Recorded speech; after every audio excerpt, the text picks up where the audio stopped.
But first, Virginia Beach school officials tell us they are investigating racism at Kellam High School. Good evening, I'm Tom Shad. A message to parents says a group of kids harassed another student. On March 14th of this year, multiple Virginia local news affiliates produced segments about an alleged racist incident that happened at a local high school where a bunch of white teenagers, for no reason, racially targeted a black teenager, humiliating him, and of course the school's swift response. And by the way, their response was swift and harsh. The students involved were removed from the campus. They were shamed by the principal and other administrative staff. However, all of a sudden, when we fast forward to a couple of days ago, it seems like the story has completely flipped, because now you have the parents of 3 of these alleged evil white racist teenagers filing a lawsuit for defamation to the tune of $10 million due to the fact that the incident was completely mischaracterized as a potential virtue signal for the school officials to say that they were fighting against this evil white racism. And that's what we're going to talk about today. But before we do, I want to thank everybody who supports this channel via actualjusticewarrior.com/join. Give me the money. Give me the money. Okay? Well, the school board member didn't confirm details, but did say that she and the entire school board received an email yesterday from the school division's chief of staff. 10 Your Side has independently learned some of what was in that email, which does shed some light on what happened yesterday at Kellam. In a letter to parents of students at Floyd E. Kellam High School, Virginia Beach City Public Schools says that, unfortunately, we regret to inform you about a deeply concerning situation where one of our students was subject to racist harassment from a group of other students. So we have the Kellam High School in Virginia Beach, and of course, they are talking about this deeply troubling, absolutely downright horrifying racial incident that happened between students on their campus. And of course, they leave the details out from the public, but internally, they were discussing what went down in this particular situation, and this is one of the reasons why the families of the students that are the accused are actually alleging that there is defamation going on, because according to them, this incident was completely mischaracterized. But first, we have to hear the allegations, or allegations, as the super mayor would say, off of hearsay, false allegations, and not facts. And then we have to make our determination. While that letter didn't detail the harassment, 10 On Your Side has learned school board members were given more details. According to an email from Chief of Staff Cheryl Woodhouse, the incident involved 6 white students and 1 black student. Yesterday, according to the email, the white students approached the black student in the hallway with a bag filled with, quote, perceived stereotypical black items and a card filled with racial slurs. They allegedly presented the items in the hallway and laughed while encouraging the student to read the card aloud. According to the school district, a staff member who witnessed this incident immediately intervened, and students involved will be disciplined, they say, to the fullest extent possible based on the school division's Code of Student Conduct. So obviously there are a lot of vagaries in this local news segment. They're trying to keep it ambiguous, but I'm going to break down what is actually alleged in this particular incident so you can understand what went down, what the scenario is, and why, of course, there are people suing for defamation based on how this was all characterized. So first and foremost, the stereotypical items happen to be fried chicken. There was a card that apparently alluded to a bunch of different racial stereotypes that maybe potentially had racial language.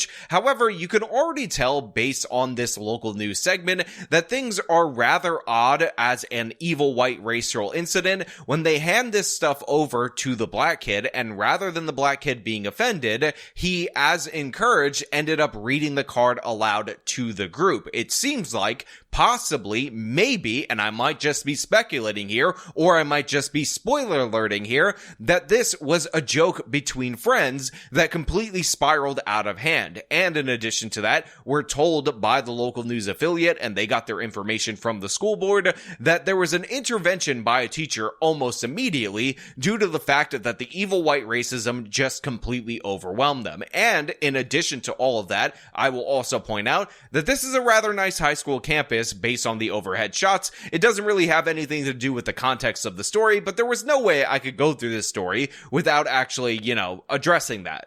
However, school board member and Kellam High School parent Melinda Rogers says more still needs to be done. I feel that we have to do better. Especially since, she says, this isn't just a Kellam problem. So they bring out this woman who's a parent of a student at this local high school and also a member of the school board, and she immediately does the cliche thing where she says, I think we need to do better. We need to be better. Thank you so much, lady. And I just want to point out that even though Virginia ended up electing an anti-woke governor, the fact is that these local school boards are often flooded with people like this who just want to fight against the ghost of racism past, and this might be a perfect example of this. Now, we're going to hear a little more from her, and you tell me if my assessment is fair. What I am hoping that with the student body at Kellam, that they do have more ongoing education about bullying, harassment, racism, and that all of that is continuing conversation, that we aren't just being reactive, but that we're being proactive in our responses, that we are continuing to educate, continuing to tell our students,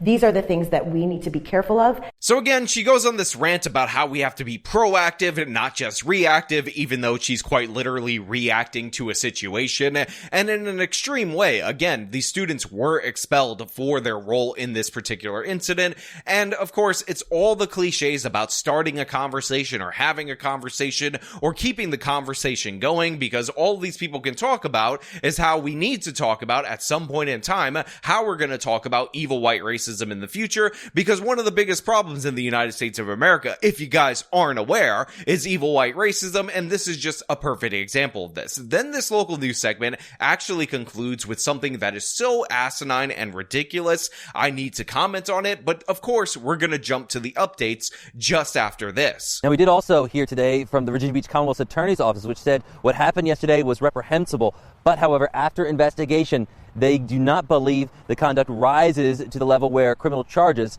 can be brought under Virginia law. Am I the crazy one? Am I insane for thinking that this statement right here is in fact the insane crazy thing? They reached out to the prosecutor that covers this area, the prosecutor that is supposed to deal with crimes, and asked them if they would be pressing charges against these teenagers for giving a kid fried chicken and a card with inappropriate language on it. Is that really something that you needed clarified by the local district attorney's office? Was that actually on the table for this case? Obviously, this doesn't rise to the level of criminality. There was no crime committed here. Even if these people were doing stuff that was evil, white, and racist, in reality, that is protected speech, and it's something that needs to be punished by the school as it violates the terms of the particular school. But the idea that you're going to pursue criminal charges or even think that that is a worthy endeavor to go down as a local news affiliate is absolutely insane. But again, this is how ridiculous we tend to get when it comes to racial issues in the United States of America.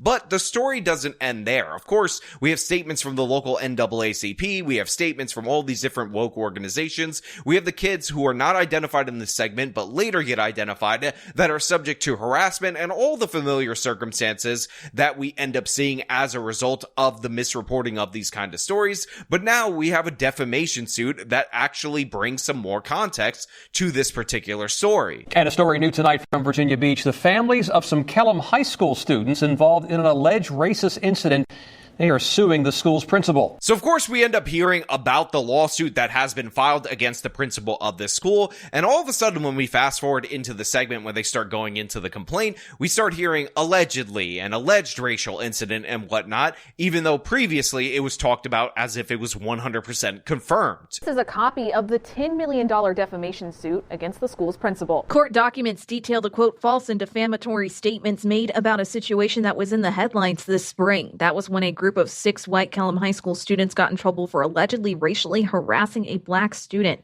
Attorney Tim Anderson is representing 3 of the kids involved. He says what was presented to the public wasn't the whole story. They shouldn't have been brought out to the town square and castigated in front of the entire community with adults weighing in calling them racist. You don't do that to children. So obviously this guy is the attorney for 3 of these people that were involved in this alleged incident, and I find it to be interesting that some people can just say something that is so obviously common sense and yet it is completely overlooked in the hysteria. Like, you don't paint children out to be evil white racists without the full version of the story, or worst case scenario, like is true allegedly in this case scenario, with the full story story, but omitting context in order to make yourself look better, as the principal is accused of doing. I mean, it should go without saying that this is something that is wildly inappropriate, but one of the things that we learned from the Covington case is that the media jumps on board at the opportunity to call underage children, if they're white, evil, white, and racist. An email sent by Kellam's principal, Ryan Schubert, says in part, quote, "One of our students was subject to racist harassment from a group of other students." He added that a staff member intervened after witnessing the situation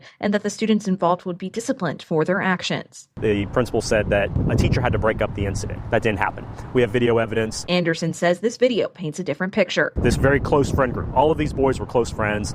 The black child was his birthday. The boys were bringing him a gift for his birthday, a gift that he asked for. Now, this is really interesting right here, because according to the attorney that, again, is filing the lawsuit, so you could take it with all the suspicion and a grain of salt if you want to, the kid in question, the black kid at the center of this, actually asked for these stereotypical gifts to be brought to him for his birthday, which, by the way, was context that was left out of all previous reporting. Again, I said it was kind of odd for this person to receive a bucket of fried chicken, or whatever amount of fried chicken he got, and a card with racial epithets on it, and then be encouraged to read it, and this to be these people just acting in malice toward the black kid due to their evil white racism. And obviously this additional context, while not confirmed, it is also alleged, actually clarifies this incident much more, and it makes more sense, is more aligned with reality than what was initially presented. And again, the attorney goes further in his explanation.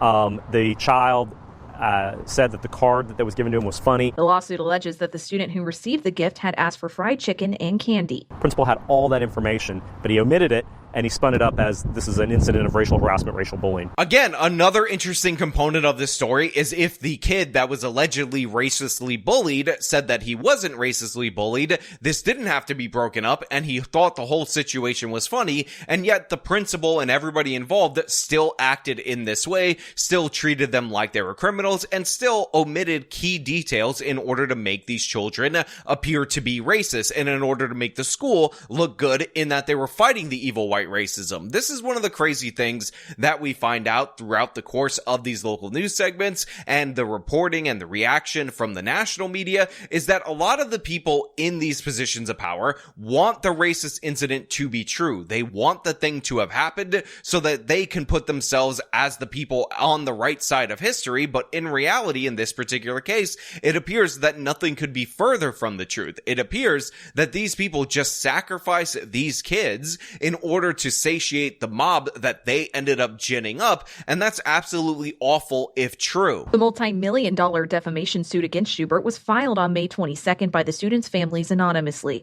The suit claims that the plaintiffs have since been removed from school, received threats, and have been stalked since the situation unfolded. Now look, I will keep you updated on the progress of this particular case as it goes on. It would not be surprising for me if this school decided to settle this case, but who knows where it's going to go and how it's going to be responded to by a judge who has the case in front of him. But I will also add, for those of you out there in the audience who are like, well, nothing wrong was done here, no big deal, that while I largely agree with you, I do think it is important and prudent for people to tell their kids, to tell their youths that they shouldn't participate in this behavior, even if it's something among friends in public settings like public schools, because in reality, they're in an unusual position where if somebody witnesses this, reads it as evil, white, and racist, they have to do something about it. They can't just let it go, because kids are going to talk about it that are not in the inner circle, and eventually it's going to get out to somebody that this went down, and it's going to be taken the wrong way. So if I were those kids, then sure, maybe you bring him the fried chicken if that's what he asked for, but you don't do the epithets on the card, even if he says he's fine with it. In reality, it's just not something you want to do, not something you want to write down, and it only leads to problems down the line. So I understand to a certain percentage why the school partially reacted in the way that they did. However, omitting the context, ending up lying about the incident in order to make it sound worse, in order to make yourselves look better, is inexcusable, and they should pay through the nose if that is proven to be true. But of course, those are just my thoughts. I want to know what you guys think down in the comments below. If you like the video, show them by leaving a like, subscribe for more content, follow me on the social medias, support me via the support links in the description of this video. This has been me talking about absolute madness out of the state of Virginia. Till next time.